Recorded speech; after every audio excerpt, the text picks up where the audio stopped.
Buzzing stocks में आज जो पहला नाम है वो है M&M, महिंद्रा एंड महिंद्रा, जहां पर प्रोडक्शन के नंबर्स कंपनी की तरफ से आते हुए दिखाई पड़े हैं। करीब 81,239 यूनिट के सामने 96,196 यूनिट कंपनी ने दिए हैं। 18-18.5% की ग्रोथ वाई बेसिस पे आते हुए दिखाई पड़ी है। M&M कैसे रीड कर रहे हो आप प्रदीप सर इसे?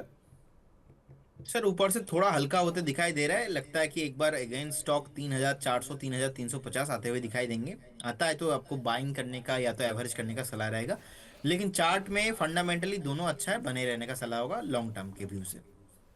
फूजियामा पावर हाल की ही लिस्टिंग है, अच्छे नंबर आए हैं, मुनाफा इनका दुगना हुआ है और आय भी 329 करोड़ के सामने 570 करोड़ रुपए हुई है, 2-2.5% ऊपर है। क्या किया जाए?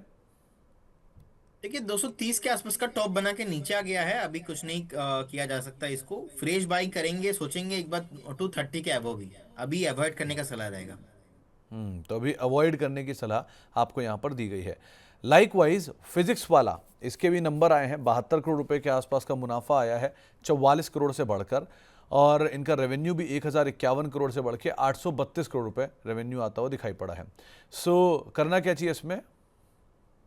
फिजिक्स वाला में आप बने रहिए। और अगर किसी का भी बाइंग है तो डेफिनेटली मैं बोलूंगा 115 का एक स्टॉप लॉस। और मैं फिजिक्स वाला को लेके पॉजिटिव हूँ। इनफैक्ट फिजिक्स वाला का फंडामेंटल उतना स्ट्रांग नहीं है और ये थीम लोगों को समझ में नहीं आता। लेकिन कुछ चीज़ इमोशन से चलता है, कुछ चीज़ न्यू होता है मार्केट में। तो फिजिक्स वाला का जो थीम है आप देखेंगे, आलक पांडे एंड जो उनका टीम है, काम करने का तरीका मुझे बहुत ही मैं बहुत फैन हूँ उनका। एंड कहीं ना कहीं देखिए स्टॉक मेरे को लगता है कि अगर नीचे आना था 120 के नीचे आ गया होता। लेकिन जिस तरीके से 125 121 के आसपास के सपोर्ट जो लिया है, मेरे को लगता है कि जिनके पास पोजीशन है आप बने रहिए। एज ए एनालिस्ट मैं लेवल टू लेवल ही बात करूंगा कहीं ना कहीं।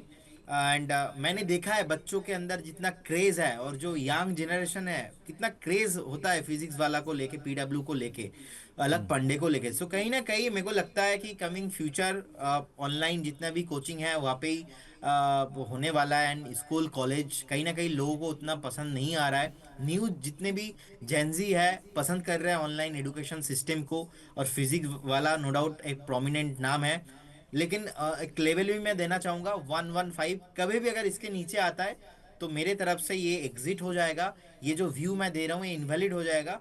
और अगर किसी के पास है आप बने रहिए। रिसेंटली 145 140 पे डिस्कशन भी हुआ था। मैंने 125 का लेवल भी बताया था कि अगर आता है तो आपको बाई करना चाहिए।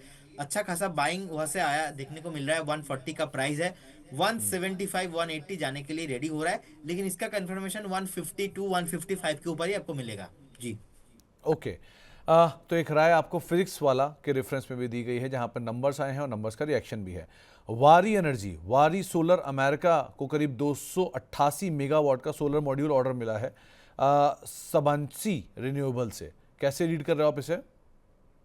सर चार्ट बहुत ही वॉलेटाइल है। अगर स्टॉक को चलना है पहले 3,000 के ऊपर सस्टेन करना है तो 3,000 के ऊपर सस्टेन करने पे फिर से मोमेंटम पॉसिबल होगा।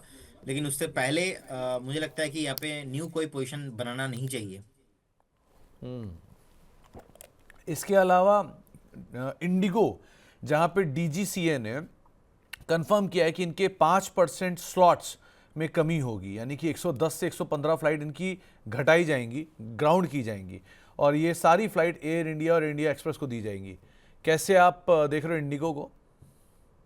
देखिए ये न्यूज़ के बाद तो ऑब्वियसली इंडिगो को ऑलरेडी इंडिगो को भी समझ में आ चुका है कि कितना एक बड़ा इशू था। और कहीं ना कहीं आप देखेंगे सर 5,900 एंड 950 के आसपास का प्राइस अभी 1,000 पॉइंट से ज़्यादा नीचे आ चुका है। सेलिंग प्रेशर भी अभी भी रुकने का नाम नहीं ले रहा है। सेलिंग प्रेशर देखने को मिल रहा है। डे लो के आसपास ही है। चार्ट में बहुत ज़्यादा वीकनेस है। तो अभी भी फ्रेश पोजीशन मुझे लगता है कि अवॉइड करना चाहिए, बनाना नहीं चाहिए। क्योंकि अगर कुछ पेनल्टी बड़े लेवल का लगता है तो कंपनी के लिए और भी प्रॉब्लम इंक्रीज हो सकता है। तो इसीलिए अभी वॉच लिस्ट में रखिए और वेट कीजिए। हम एक बार क्लोजली भी वॉच कर रहे हैं। 4,400 4,500 लगता है कि एक बार और ये अगर इशू कैरी होता है तो आ जाएगा। तो एक बार लॉन्ग टर्म के व्यू से आपको बाइंग अपॉर्चुनिटी ढूंढना चाहिए लोअर टाइम फ्रेम में। लेकिन अभी अवॉइड करने का सलाह रहेगा। तो अभी तो फिलहाल अवॉइड करने का सलाह है, लेकिन लॉन्ग टर्म के हिसाब से अगर आप कोई व्यू बनाते हैं तो एक बार को आप इसे देख सकते हैं, लेकिन फिलहाल के लिए आप इसे अवॉइड करके चलिए, आपको एक राय दी गई है। सीएट कंपनी ने बोला है कि ये यूरोप और यूएस इन दो एरियाज को भी एक्सपैंड करेंगे, एक्सपोर्ट करेंगे और ग्लोबल ब्रांड के तौर पे अपने आप को पहचान बनाएंगे इनकी। कैसे आप देख रहे हो इसे? ऑब्वियसली कंटिन्यूअसली एक हायर आई फॉर्मेशन है, तो जिनके पास पोजीशन है बने रहने का ही सलाह होगा। लेकिन क्या है ना, आप देखेंगे एक basically bearish flag pattern chart में है। तो बियरिश फ्लैग पैटर्न में क्या होता है, जब भी ऐसे बियरिश फ्लैग पैटर्न होता है, स्टॉक अपने टॉप से थोड़ा बहुत नीचे आता है as per the last pattern also. मुझे लगता है कि एक बार स्टॉक 3650 3500 आने के लिए रेडी हो रहा है। सो अगर किसी के पास पोजीशन है, आप बने रहिए। लॉन्ग टर्म व्यू में कुछ भी यहाँ पे चेंजेस नहीं है, लेकिन फ्रेश बाइंग अपॉर्चुनिटी ढूंढना चाहिए 3650 3600 के आसपास, उस रेंज पे।